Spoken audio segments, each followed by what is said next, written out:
Hello everyone and welcome back to Animation Pilgrimage, where Sean and I take a look at every single theatrically released animated film in chronological order. I'm Tennille. I'm Sean, and here we are in the year of 1975. We're here, baby! Oh man! 1975! Okay! I mean, like, you know, I reorganized the playlist last night just to make sure, like, everything was in the correct order and all that. Mm-hmm. And it just kind of hit me, like, how long we've been doing this now and how many movies we've watched, and Oh, yeah. we're here at the start of another, like, span Segment, of movies. Yeah, it's a good feeling. Yeah. It's cool. There are so many animated films. There's a lot. There's so many. Anyways, Today we watched Hugo the Hippo. from Pannonia Film Studio in Hungary. The same people that brought us Johnny Corncob. Yeah. Which I really liked. Oh, we both really liked. And first impressions, Hugo the Hippo is pretty good. Yeah. I would say that the general animation and art style, or like the animation and like general setup and work done into this film is better than Johnny Corncob. Johnny Corncob, but I didn't enjoy it quite as much. Yeah. The story is definitely aimed at a younger audience, and yet at the same time it's kind of sloppy in its execution, and it's also a little too dark and weird for Really young kids anyways. for the young audience it's going for. It's confused, to say the least. Yeah, but I really do like it. So let's talk summary about this film. Okay, I think that's a good place to start. so we got the country of Zanzibar? Zanzibar. Or I guess it's the city of Zanzibar. City of Zanzibar, which is a, like, Island? Yeah. Peninsula? a little island of the country, Tanzania? Tanzania. And then the other country in this film is... You mean city? The other city in this film is the capital of that country, Solemn... Dang it. I'm trying to remember. Solemn... Salam? Salasalam? Salam? Something like that. I've put it on the screen. Thank you. I didn't find the names to be that important. But yes, this is set in a real place in Africa, so that's neat. Because it's based on a true story. Oh, Yeah. neat. Yeah. I don't know Okay. about this first part, but the second part, and I'll let you know when that happens, is based on a true story. So go ahead and continue with the summary. All right, so the city is based on shipping out cloves, herbs, stuff. It's a seaport that does a lot of trading with the rest of the world. And they have just really shallow water, so people just like walk the goods out and load it on the boats. Turns out that doesn't work so well when sharks come out, or sharks enter the bay and start eating everybody. Yeah. So they... In a horrifying manner. Indeed. And so they... Also, these sharks are dressed up. There's a shark that smokes underwater. And there's sharks with, like, Nazi helmets on. And they're interesting. Anyway. Yeah. Yeah, I guess. Continue. They're a gang. Yeah, they're a gang of Shark sharks. gang. Anyways, so the government decides that... The Sultan. The Sultan decides that he needs hippos, To scare off the sharks. I guess. It's also at this point in the movie we're introduced to the evil advisor of the Sultan, because of course. And this guy is played by Paul Lyde, I want to say is his name. It's the same guy who voiced Templeton in Charlotte's Web. So the whole time he's talking, Sean and I are like, who is this guy? Who is this guy? We've just heard his voice in something else. Mm-hmm. It was Templeton. Yes. That was interesting. So they go and they find a family of hippos, and they bring them over forcefully through shenanigans. And the hippos work. They chase off all of the sharks. Also, though, it's important to say this movie is a musical. At least a little bit. There's a lot of songs in it. Yeah. I wouldn't necessarily call it a musical because, like, the characters don't sing, but... There are musical segments often throughout this film that ultimately I feel are pretty pointless and don't add a whole lot to the movie. They're kind of cute, though. Like, I think... Okay, the music in this film, I think, is good, but it works against the tone the movie's trying to set up. Because right away at the beginning of the film, it's talking about how this is a story about how, you know, how man is the real villain. And how sometimes we use animals to serve purposes even though we know it'll hurt them. And how animals, like, don't do the same back to us. Mm-hmm. And, like, that's a pretty heavy message. And it's an important message here in the 70s. I think we're going to be seeing a lot of films kind of tackle this kind of message. But then the film doesn't take it too seriously because it keeps... It wants... Throwing light, whimsical things in there. Right.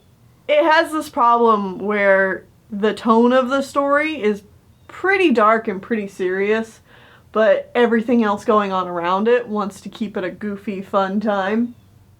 Yep. Anyway, continue. Anyways, so yeah, they bring the hippos back. The hippos do manage to beat the crap out of, kill, and or chase away the sharks.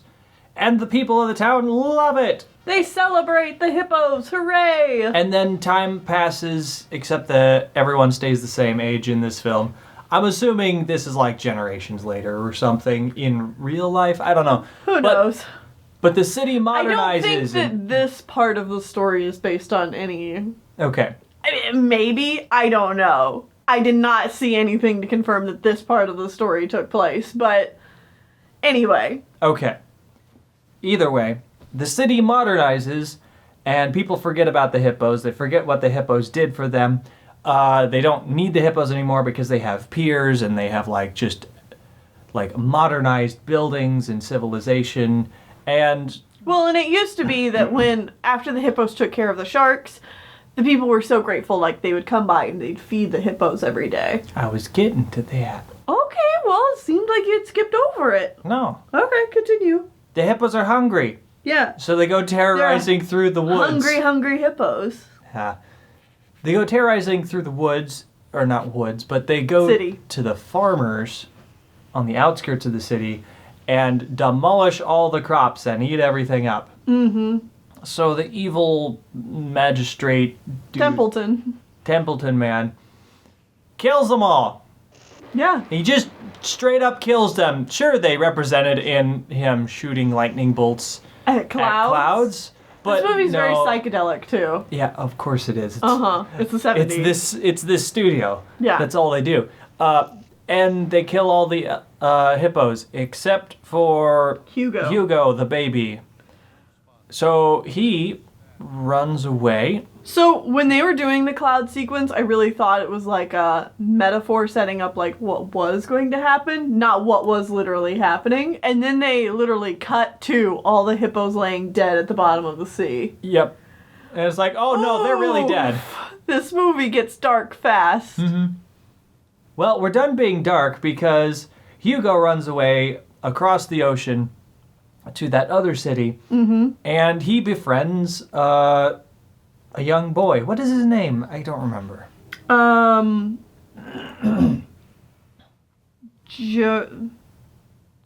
It's not like Jamal, but it's something kind of close to that. It's Jameer or something? It's on screen. Yes. Befriends this young boy, and they become fast friends, and they're having fun, and they're playing together, and avoiding school. Yeah, avoiding school, and then all the other school kids also join in. They build a nice little garden for Hugo in the woods, but then the parents find out, and they think they're being negligent of their schoolwork, so they destroy everything and chase the hippo away, and then so Hugo just kind of lives on the run for a while and just runs around eating everybody's crops. Before he meets up with the kid, though, there's this sequence where Hugo is literally, like, starving to death, and all the other animals are, like, tormenting him with food. And right. I'm just like, oh my god, give this kid a break already. Yeah. So he's eating everybody's food. Now, this is the part of the story where it's based on a true story. Okay. There was a hippo in this city that was going around and eating all the farmers' crops, and they couldn't catch him.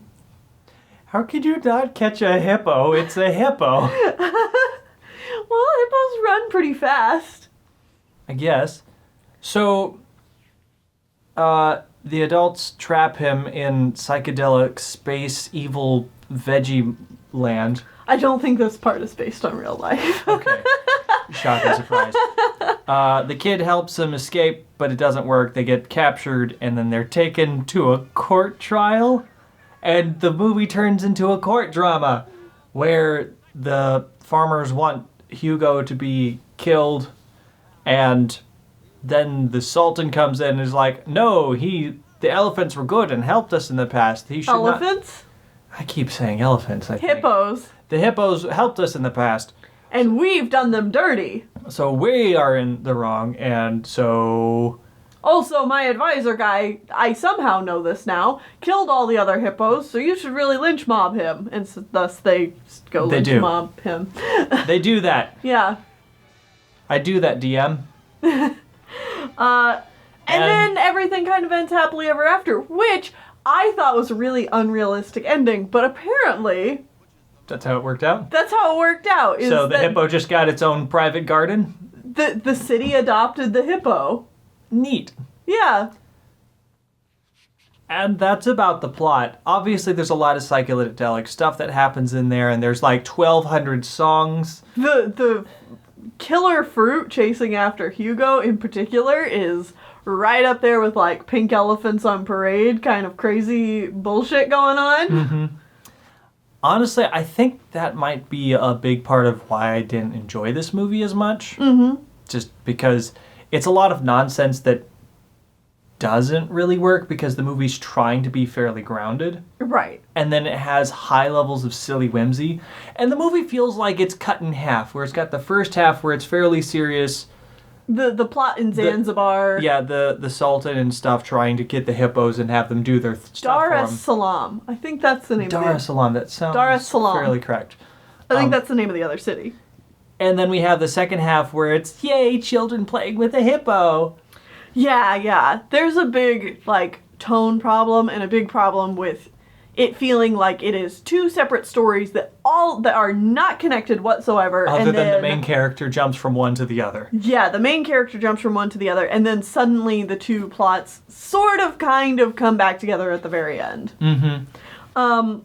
But, God, this film is gorgeous. Yeah, like I was saying, the animation is still great and fantastic to look at. Yeah. And the tone escalates from being whimsy 1 minute to really serious and too dark for the targeted audience it's going for. But that's kind of on par with a lot of these films from the 70s anyway. So, like, I am on the side where I feel like defending this movie and really recommending it, because looking up this film, I found out that it really did not do well at all and doesn't really seem to have any kind of cult following. So it's kind of one of those that has been forgotten. And I think that's a real shame, because I think this is a film that deserves a cult following of some kind. Like, this feels like a film that kids growing up in the 70s would have watched and just been like, man, you remember Hugo the Hippo? Wow, yeah. That was like Man. a fever dream. I haven't thought of that in years. Yeah. Like, it feels like it should at least have that kind of status. But from what I could tell... does, and, like, people have to let us know in the comments if they do remember this film. Ask your parents if they remember... Hugo the Hippo. Hugo the Hippo. Because it was released in America the year after. Yes. It was actually a U.S. and Hungarian co-production. That would explain why everything was in English. It was dubbed for both Hungary and the U.S. So they reanimated everything? It sounds like it, yeah. Oh my god! Which is very impressive because the character animation in this, and just the animation in general, is really great. Wow. Yeah. The director was Joseph Games. I think that's how you say it. You can put this up too. We will be seeing more of his films, including there's like just a few films.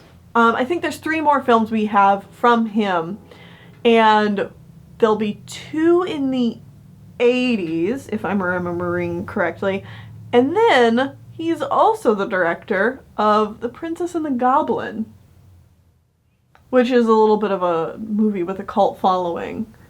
It's based off of a children's book. I have no idea what that is. I mean, it came out in the 90s, so, like, it's kind of... I would know what it is. It's kind of thrown in with a lot of those other, you know... It sounds like a Don Bluth film. Yeah, it does, but it's not. Anyway... yeah, based on a true story, I actually found an article from Time magazine about this hippo from 1966. Wow. I mean, the 60s would be about when it happened, probably. Yeah, so that was interesting. Super neat. This, of course, was the first international release for Hungary. Their previous film, Johnny Corncob, was only released nationally. Locally. Yeah.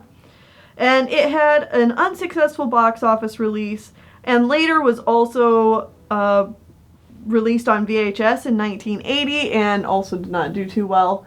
It got a DVD release again sometime, but I mean, yeah, it just doesn't really seem like this film ever really took off or became noticed, which I think is a real shame. I think it deserves to be a cult classic. I think the tone problems are probably one of the biggest parts, the biggest reasons why it didn't take off, because it's really dark, which is going to be too dark for young children, but then it's really light, which is just too light for older kids. I don't feel like there's any good medium in between here where where everyone's going to enjoy it. There's always going to be one part or the other that most people aren't going to care for a lot, I would feel. Yeah, I guess. It just, I don't know, it seems like such a shame because, like, it's got great animation, the music's fun, like, it's a fun story. It's just, you know, it's got its problems. Okay. I think this is one of those films that we're actually disagreeing a bit on, because I honestly thought it was fine. I'd recommend it for the animation and nothing else. Yeah. I thought it was cute. Yeah. Anyway.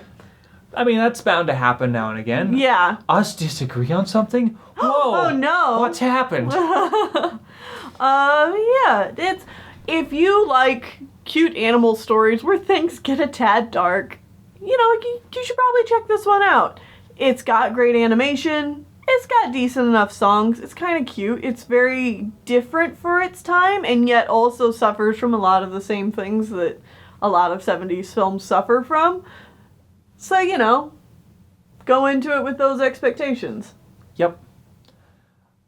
Anyway, next time we've got a toy animation film. Yes, we have Hans Christian Andersen's The Little Mermaid. Oh boy. From Toy Animation. Yeah.